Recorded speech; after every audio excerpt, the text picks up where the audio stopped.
Part 2 போடுங்க நீங்க எல்லாரும் கேட்டுட்டே இருந்தனால இப்ப பார்ட் 2 வீடியோ உங்களுக்காக போடுறோம். உங்களுக்கு டிஸ்டர்ப் எதுவுமே பண்ண மாட்டோம். நாங்க வீடியோ மட்டும் சும்மா எடுத்துட்டு போலாமா? சரி, ஒரு வாரமா நின்று எடுத்துக்கோங்க. ராஜா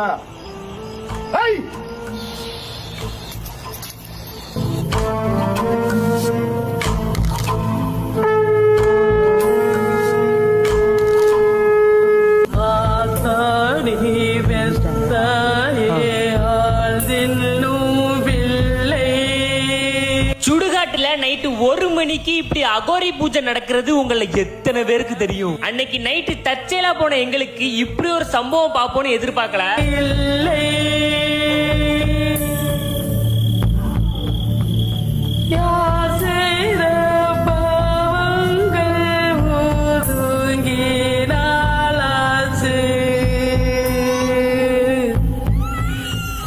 நாங்க அங்க கேட்டவரை நீங்க வீடியோல பாத்துட்டு இருக்க இவரை அகோரின்னு சொன்னாங்க. அதை கேட்டதுக்கு அப்புறம் நம்ம ஊர்லயே அகோரி இருக்காங்கன்னு ஆச்சரியமா இருந்துச்சு. நாங்க அவங்க கிட்ட கேட்டு அவங்க பெர்மிஷனோட தான் வீடியோவும் எடுத்தோம். அவங்க கிட்ட கேட்டு தான் அப்லோடும் பண்ணிருக்கோம். யார் இந்த அகோரி, எதுக்காக இந்த விஷயங்கள்லாம் பண்ணிட்டு இருக்காருன்னு எனக்கு நிறைய கேள்வி இருக்கு. நீங்களும் அதை தெரிஞ்சுக்கணும்னா பார்ட் 3ன்னு கமெண்ட் பண்ணுங்க. நிறைய கமெண்ட் வந்தா பார்ட் 3ல அவர்